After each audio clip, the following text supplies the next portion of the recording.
πριγκίπισσα δυσκολούλα του Ευγένιου Τριβιζά από τη σειρά «Τα παραμύθια με τους αριθμούς».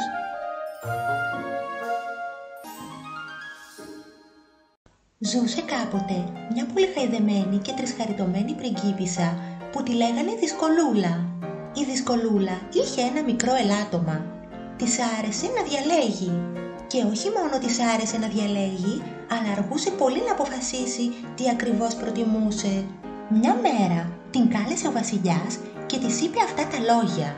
«Κόρη μου Δυσκολούλα, έφτασε ο καιρός να παντρευτείς». «Αλήθεια, τι ωραία!» «Ναι, πες μου λοιπόν, ποιον θέλεις?» Τι θα πει Δεν ξέρω. Θέλω να μαζευτούνε πάρα πολλοί πρίγκιπες στο παλάτι και να διαλέξω. Έτσι λοιπόν ο βασιλιάς, που αγαπούσε πολύ τη Δυσκολούλα και δεν της χάλαγε ποτέ μα ποτέ χατήρι, έβγαλε φιρμάνι και κάλεσε όλους τους πρίγκιπες από κοντινά και μακρινά βασίλεια. Από το Αφγαντιγανιστάν, από το Πιπερού, από τη χώρα του Χασμουριτού, από το Κουφέιτ, τη Μουτζουρία, την Κουμασιλάνθη, το Βελουδιστάν και πολλές ακόμα χώρες να έρθουν στο παλάτι την άλλη Κυριακή στις 5:30. Την άλλη Κυριακή από τις 4 παρατέταρτο το παλάτι ήταν γεμάτο πρίγκιπες, 100 πρίγκιπες για την ακρίβεια. Οι σαλπικτές σάλπισαν τις ολόχρυσες τους σάλπικες, οι τυμπανιστές κροτάλισαν τα σημοστολισμένα ταμπούρλα τους και ο βασιλιάς σηκώθηκε από το θρόνο του. «Αγαπητοί πρίγκιπες», είπε με βαριά επίσημη φωνή, «όπως ξέρετε, σας κάλεσα για να σας δει μονάκριβή μου κόρη και να διαλέξει αυτόν που προτιμάει». Έγινε ησυχία και η πριγκίπισσα Δυσκολούλα, χαριτωμένη και ντροπαλή, μπήκε στην αίθουσα του θρόνου. Κάθισε δίπλα στο βασιλιά και χαμογέλασε. «Λοιπόν, ορίστε, εδώ είναι όλοι οι πρίγκιπες», έδειξε ο βασιλιάς. «Βλέπεις, πρίγκιπες από χώρες τροπικές, πρίγκιπες από χώρες κοντινές, πρίγκιπες από χώρες μακρινές, πρίγκιπες από τα πέρατα του κόσμου, πρίγκιπες να φάνε κότες. Ποιον προτιμάς?» Δεν είμαι σίγουρη, είπε η Δυσκολούλα. Πάντως, ο πρίγκιπας που θα παντρευτώ θέλω να είναι νέος, οπωσδήποτε. «Όλοι οι πρίγκιπες που δεν είναι νέοι να αποσυρθούν», πρόσταξε ο βασιλιάς. «Σας ευχαριστούμε που ήρθατε, αλλά δεν θα σας χρειαστούμε». 12 πρίγκιπες, κάπως περασμένοι στα χρόνια, έφυγαν κούτσα-κούτσα, μουρμουρίζοντας δυσαρεστημένοι. «Άδικα κουβαληθήκαμε τόσο δρόμο και έχουμε και ρευματισμούς». «Ορίστε», είπε ο βασιλιάς, «έμειναν μόνο οι νέοι πρίγκιπες. Διάλεξε, ποιον θέλεις, ποιον από όλους προτιμάς?» Δεν είμαι και πάρα πολύ σίγουρη. Πάντως ο νέος πρίγκιπας που θα παντρευτώ θέλω οπωσδήποτε να είναι ψηλός. «Όλοι οι κοντοί πρίγκιπες μπορούν να πηγαίνουν», πρόσταξε ο βασιλιάς. «Οι νάνοι τι να κάνουν?» ακούστηκε μία φωνή από το βάθος. «Να ακολουθήσουν τους κοντούς». 5 κοντοί πρίγκιπες και 3 νάνοι έφυγαν αγανακτισμένοι, μουρμουρίζοντας το κοντό τους και το μακρύ τους. «Δεν έχει καθόλου γούστο αυτή η πριγκίπισσα». «Ψιλομύτα, παιδί μου, τι περιμένεις από ψιλομύτα? Να παντρευτεί κοντό πρίγκιπα, να της κοντίνει η μύτη?» «Ορίστε», είπε ο βασιλιάς όταν έγινε και πάλι ησυχία. «Έμειναν μόνο οι νέοι ψηλοί πρίγκιπες. Διάλεξε, ποιον θέλεις, ποιον από όλους προτιμάς?» Δεν είμαι και τόσο σίγουρη. Πάντως, ο νέος ψηλός πρίγκιπας που θα παντρευτώ θέλω να είναι γενναίος. «Όλοι οι δειλοί πρίγκιπες να φύγουν αμέσως, γιατί αν δεν φύγουν θα τους βάλουμε να μονομαχήσουν με 2 δράκους», είπε ο βασιλιάς. «Φρουροί, αμολύστε τους δράκους». 10 δειλοί πρίγκιπες το βάλανε στα πόδια και ώσπου να πει σφουγγάρο είχαν γίνει καπνός. «Ορίστε, έμειναν οι νέοι ψηλοί γενναίοι πρίγκιπες. Διάλεξε, ποιον θέλεις, ποιον από όλους προτιμάς?» ρώτησε ο βασιλιάς. Δεν είμαι και πολύ σίγουρη, είπε η Δυσκολούλα. Πάντως, ο νέος ψηλός γενναίος πρίγκιπας που θα παντρευτώ θέλω οπωσδήποτε να έχει σγουρά μαλλιά. «Όλοι οι πρίγκιπες με ίσια μαλλιά μπορούν να πηγαίνουν», φώναξε ο βασιλιάς. «Οι φαλακροί τι να κάνουν?» ακούστηκε μία φωνή από το βάθος. Να εξαφανιστούν. Αν αγοράσουμε περούκα, επιτρέπεται να μείνουμε στον επόμενο γύρο? Ρώτησε ένας φαλακρός που εξακολουθούσε να ελπίζει. Αποκλείεται, αποφάνθηκε ο βασιλιάς. Οι σγουρομάλιδες με τριχόπτωση τι να κάνουνε? Ακούστηκε μία άλλη φωνή. Να πάνε κι αυτοί στην ευχή του Θεού. Έτσι λοιπόν, 10 πρίγκιπες με ίσια μαλλιά έφυγαν τραβώντας τα μαλλιά τους και τους ακολούθησαν άλλοι τόσοι φαλακροί και ένας γουρομάλης με τριχόπτωση. Ορίστε, έμειναν οι νέοι, ψηλοί, γενναίοι, σγουρομάλιδες πρίγκιπες. Ποιον θέλεις επιτέλους, ποιον από όλους προτιμάς? Ρώτησε ο βασιλιάς. Δεν είμαι και τόσο σίγουρη, αλλά ο νέος ψηλός, γενναίος και σγουρομάλης πρίγκιπας που θα παντρευτώ θέλω να έχει καταγάλανα μάτια. Όλοι οι πρίγκιπες με μαύρα, καστανά, πράσινα λαδιά, γκρίζα, μπέζ, μελιά ή μάτια με οποιοδήποτε άλλο χρώμα ή απόχρωσης εκτός από γαλάζιο μπορούν να πηγαίνουν, φώναξε ο βασιλιάς. Δεν θα σας χρειαστούμε. Οι γαλανομάτες που τους δίρανε και τους μαυρίσανε το μάτι, τι να κάνουνε? Ακούστηκε μία φωνή. Να βάλουνε κομπρέσες. 10 πρίγκιπες με καστανά, 3 πρίγκιπες με μαύρα και 8 πρίγκιπες με γκρίζα μάτια έφυγαν καταδακρισμένοι. Ορίστε, έμειναν οι νέοι, ψηλοί, γενναίοι, σγουρομάλιδες, γαλανομάτες πρίγκιπες. Ποιον θέλεις, ποιον από όλους προτιμάς? Ρώτησε ο βασιλιάς. Δεν είμαι και πολύ σίγουρη. Πάντως ο νέος ψηλός, γενναίος, σγουρομάλης, γαλανομάτης πρίγκιπας που θα παντρευτώ θέλω να φοράει ολόχρυση κορώνα. Όλοι οι πρίγκιπες με ασημένιες, σιδερένιες, χάλκινες, μπρούτζινες, ξύλινες ή χάρτινες κορώνες να του δίνουν, φώναξε ο βασιλιάς. Το αυτό ισχύει και για πρίγκιπες με πλαστικές και επάρχυρες κορώνες. 10 πρίγκιπες με πλαστικές, 2 με ασημένιες, 7 με σιδερένιες και 8 με ξύλινες κορώνες έφυγαν. Έμεινε μόνο ένας πρίγκιπας. Ήταν ακριβώς όπως τον ήθελε η δυσκολούλα. Ήταν νέος, ήταν ψηλός, ήταν γαλανομάτης, φαινόταν γενναίος και στα σγουρά μαλλιά του έλαμπε και άστραφτε μια ολόχρυση κορώνα. «Αυτόν θέλεις?» ρώτησε ο βασιλιάς. Η πριγκίπισσα χαμήλωσε τα μάτια. «Αυτόν!» «Φίλησέ τη, παιδί μου», είπε ο βασιλιάς στον πρίγκιπα. «Να τη φιλήσω, γιατί?» απόρρισε εκείνος. «Τι θα πει γιατί να τη φιλήσεις? Άκουσε εκεί γιατί να τη φιλήσει», είπε ο βασιλιάς στον εκλεκτό της πρίγκιπα. «Επειδή θα την παντρευτείς όπου να είναι, γι' αυτό δεν ήρθες?» «Εγώ?» «Εσύ ποιος άλλος? Δεν ήρθα γι' αυτό εγώ». «Γιατί ήρθες?» «Για άλλο». «Τι άλλο, παιδί μου?» «Να ζητήσω σε γάμο την Κούλα». «Ποια?» «Την Κούλα».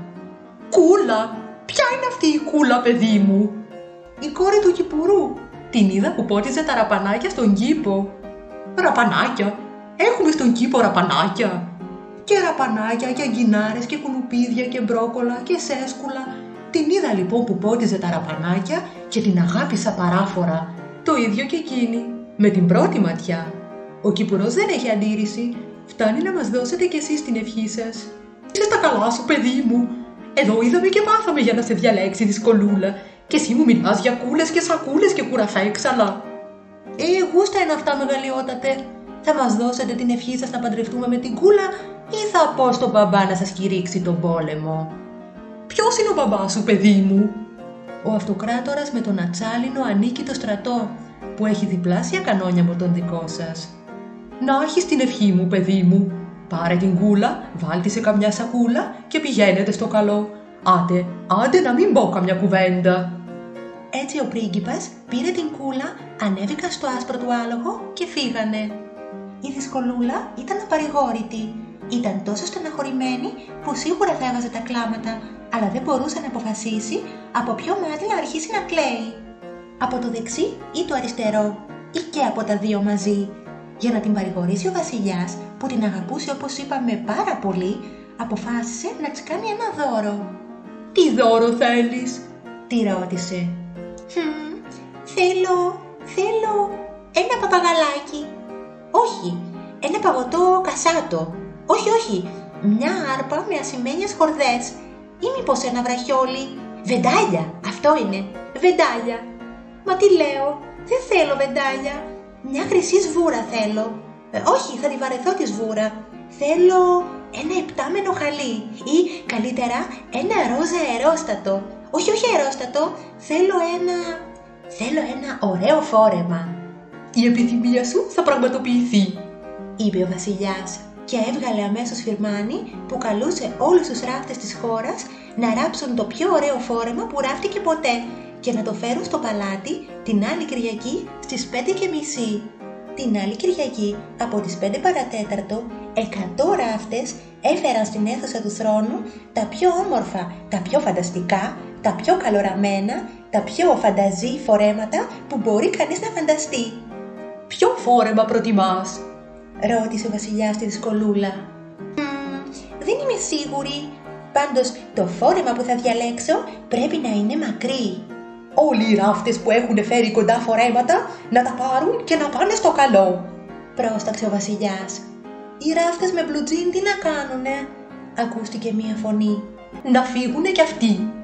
17 ράφτες με μίνι φορέματα και 3 ράφτες με μπλουτζίν έφυγαν απογοητευμένοι. Να δείτε που έχει πόδια κατσίκας, γι' αυτό θέλει μακρύ φόρεμα, ψιθύριζαν ο ένας τον άλλον για να παρηγορηθούν. Ορίστε, έμειναν οι ράφτες με τα μακριά φορέματα.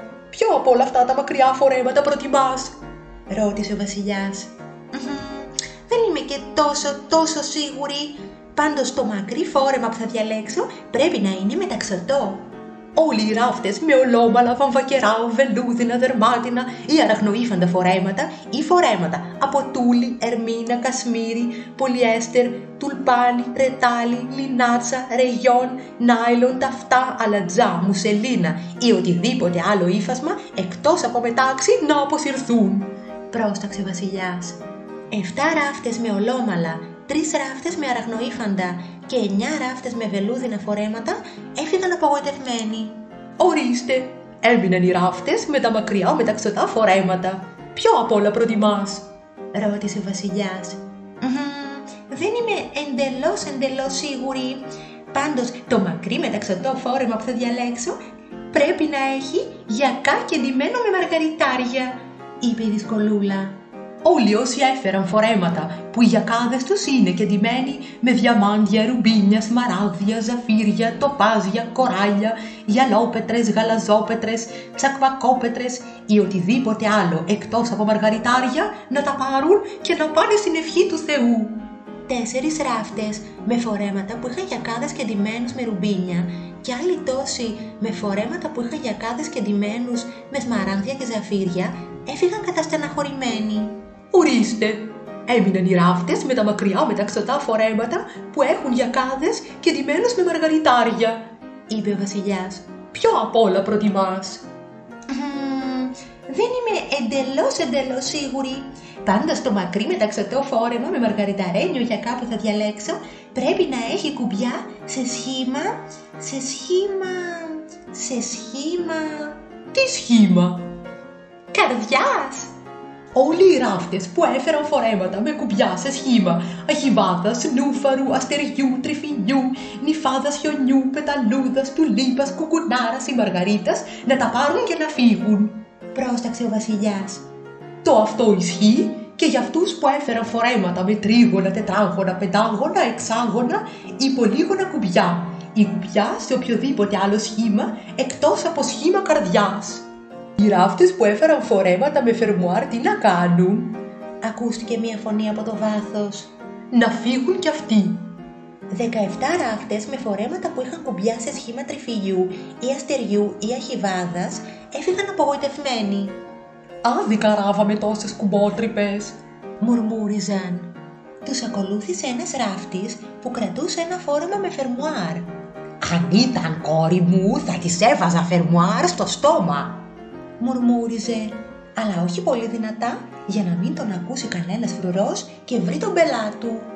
Ορίστε, έμειναν οι ράφτες με τα μακριά μεταξωτά φορέματα που έχουν μαργαριταρένιο γιακά και κουμπιά σε σχήμα καρδιάς. Ποιο απ' όλα προτιμάς? ρώτησε ο βασιλιάς. Δεν είμαι και τόσο σίγουρη. Πάντως, το μακρύ μεταξωτό φόρεμα με μαργαριταρέλιο γιακά και κουμπιά σε σχήμα καρδιάς που θα διαλέξω πρέπει να είναι κόκκινο. Κόκκινο σαν τη φωτιά. Όλοι οι ράφτες με φορέματα πράσινα, κίτρινα, μπέζ, μοβ, γαλάζια, τυρκουάζ, βεραμάν, ροζ, βουάρ ή εμπριμέ να τα πάρουν και να φύγουν, πρόσταξε ο βασιλιάς. Το αυτό ισχύει και για φορέματα που έχουν χρώμα βερικοκί, πορτοκαλί, ζαχαρί, λαχανί, βυσιτή, σμαραγδί, σοκολατί, θαλασσί, μελιτζανί και οτιδήποτε άλλο χρώμα ή απόχρωση εκτός από κόκκινο σαν τη φωτιά. Αυτοί που έχουν φέρει κόκκινα φορέματα, όχι όμως κόκκινα σαν τη φωτιά, αλλά κόκκινα σαν το παντζάρι, τι να κάνουνε? Ακούστηκε μία φωνή από το βάθος. Να πάνε να σπείρουνε παντζάρια. 5 ράφτες με πράσινα, 3 με γαλάζια, 7 με μπλε, 7 με κίτρινα φορέματα και ένας με φόρεμα κόκκινο σαν το παντζάρι έφυγαν απογοητευμένοι. Ορίστε, έμειναν οι ράφτες με τα μακριά μεταξωτά φορέματα που έχουν μαργαριταρένιο γιακά, κουμπιά σε σχήμα καρδιάς και το χρώμα τους είναι κόκκινο σαν τη φωτιά. Ποιο απ' όλα προτιμάς? Ρώτησε ο βασιλιάς. Δεν είμαι σίγουρη. Πάντως, το μακρύ μεταξωτό φόρεμα με μαργαριταρένιο γιακά, κουμπιά σε σχήμα καρδιάς και χρώμα κόκκινο σαν τη φωτιά που θα διαλέξω πρέπει να έχει ζώνη από κορδέλα του ουράνιου τόξου. Όλοι οι ράφτες με φορέματα που έχουν ζώνη από αστερόσκονη, φεγγαροκλωστή, συννεφοπούπουλα, ανεμολούλουδα, ηλιαχτίδες, νυχτοπεταλούδες, θρύψαλα στραπής ή γιασεμιά του γαλαξία ή οτιδήποτε άλλο εκτός από κορδέλα ουράνιου τόξου να πάνε στο καλό, πρόσταξε ο βασιλιάς. 3 ράφτες που είχαν φορέματα με ζώνη από γιασεμιά του γαλαξία και άλλοι τόσοι που είχαν φορέματα με ζώνη από φεγγαροκλωστή έφυγαν απογοητευμένοι. Ορίστε, έμειναν οι ράφτες με τα μακριά μεταξωτά φορέματα με μαργαριταρένιο γιακά, κουμπιά σε σχήμα καρδιάς, χρώμα κόκκινο σαν τη φωτιά και ζώνη από κορδέλα του ουράνιου τόξου. Ποιο απ' όλα προτιμάς? Ρώτησε ο βασιλιάς. Δεν είμαι σίγουρη. Πάντως, το μακρύ μεταξωτό φόρεμα με μαργαριταρένιο γιακά, κουμπιά σε σχήμα καρδιάς, χρώμα κόκκινο σαν τη φωτιά και ζώνη από κορδέλα ουράνιου τόξου που θα διαλέξω πρέπει να έχει ένα φτερό παγωνιού καρφιτσωμένο στο στήθος.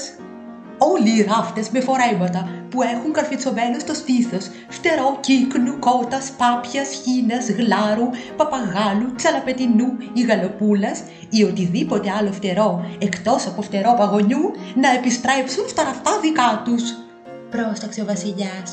5 ράφτες με φορέματα που δεν είχαν φτερά παγωνιού καρφιτσωμένα στο στήθος έφυγαν απογοητευμένοι. Εγώ νόμιζα ότι τα φτερά πάπιας είναι φέτος της μόδας, παραπονιόταν ένας. Αν το ήξερα ότι άλλαξε η μόδα, θα έβαζα κι εγώ φτερό παγωνιού στο στήθος. Τι να πω κι εγώ που κυνηγούσα τη γαλοπούλα 5 μέρες, παραπονιόταν ένας άλλος. Έμεινε μόνο ένας ράφτης. Κρατούσε ένα ονειρεμένο μακρύ μεταξωτό φόρεμα. Ήταν κόκκινο σαν τη φωτιά. Ο γιακάς του ήταν κεντυμένος με 27 υπέροχα μαργαριτάρια. Τα κουμπιά του είχαν σχήμα καρδιάς. Είχε ζώνη από κορδέλα ουράνιου τόξου και ένα φτερό παγωνιού στο στήθος. Αυτό θέλεις? Αυτό και μόνο αυτό. Είναι ακριβώς όπως το θέλω. Ο βασιλιάς αναστέναξε με ανακούφιση. Θαυμάσια, επιτέλους. Έλα εδώ, παιδί μου, πώς λέγεσαι? Ρώτησε τον ράφτη. Φρυδερίκος Φραμπαλάς, μεγαλειότατε. Στις προσταγές σας, μεγαλειότατε. Μπράβο, Φρυδερίκο, παιδί μου, είσαι εξαιρετικός ράφτης, σπάνιος, μοναδικός, απίθανος. Σου αξίζουν θερμά συγχαρητήρια. Δώσε το φόρεμα στην πριγκίπισσα να το φορέσει και να την καμαρώσω. Μα... δίστασε ο Φρυδερίκος Φραμπαλάς ο ράφτης. Τι μάκε μου, άσε τα μάκετα μου και δώσε αμέσως στην πριγκίπισσα το φόρεμα να το φορέσει, να μην το ξαναπώ. Μα ξέρετε, τι να ξέρω, πώς να το πω, τι τρέχει, μίλα. Δε θα της κάνει. Ποιο? Το φόρεμα. Γιατί? Θα της πέσει μικρό. Γιατί θα της πέσει μικρό? Επειδή δεν δεν είναι δικό της. Δεν είναι δικό της. Άκουσα καλά. Δεν είναι δικό της, είπες. Μάλιστα. Ποιανού είναι? Της Κούλας. Της Κούλας? Μάλιστα, το παρήγγειλε ο πρίγκιπας Ραμούνδος Δαγομέρ για την Κούλα. Εδώ δεν μένει η Κούλα. Όχι, παιδί μου, δεν μένει πια εδώ. Δεν τα άμαθες. Παντρεύτηκε η Κούλα και έφυγε. Έφυγε? Ναι, την πήρε ένας πρίγκιπας με ένα άσπρο άλογο. Σοβαρά? Μη μου πείτε, έχετε τη νέα διεύθυνση? Όχι, δεν την έχω τη νέα διεύθυνση. Τι να την κάνω τη νέα διεύθυνση? Τι με νοιάζει εμένα που μένει η Κούλα? Με την καρνταρόμπα της Κούλας ασχολούμαι. Λες και δεν έχω τόσες έγνοιες στο κεφάλι μου. Ορίστε μας. Τότε να τρέξω να την προλάβω. Και με αυτά τα λόγια, ο ράφτης πήρε το μακρύ μεταξωτό κόκκινο φόρεμα με το μαργαριταρένιο γιακά και τα κουμπιά σε σχήμα καρδιάς και τη ζώνη από κορδέλα ουράνιου τόξου και το φτερό παγωνιού στο στήθος και άρχισε να τρέχει φωνάζοντας «Κούλα! Κούλα!». Ο βασιλιάς ήταν τόσο συγχυσμένος που η μύτη του κόντινε 2,5 πόντους. Όσο για την πριγκίπισσα δυσκολούλα, της έγιναν μάθημα όλα αυτά και από τότε δεν αργεί τόσο πολύ ώσπου να διαλέξει. Αργότερα παντρεύτηκε τον γιο του Κυπουρού και έζησαν από τότε αυτοί καλά και τα ραπανάκια τους καλύτερα. Τέλος. Ή μάλλον όχι τέλος, δηλαδή σχεδόν τέλος. Όχι, εντελώς τέλος. Εκτός αν δεν είναι βέβαια τέλος. Όχι, είναι τελειωτικό και τέλειο τέλος.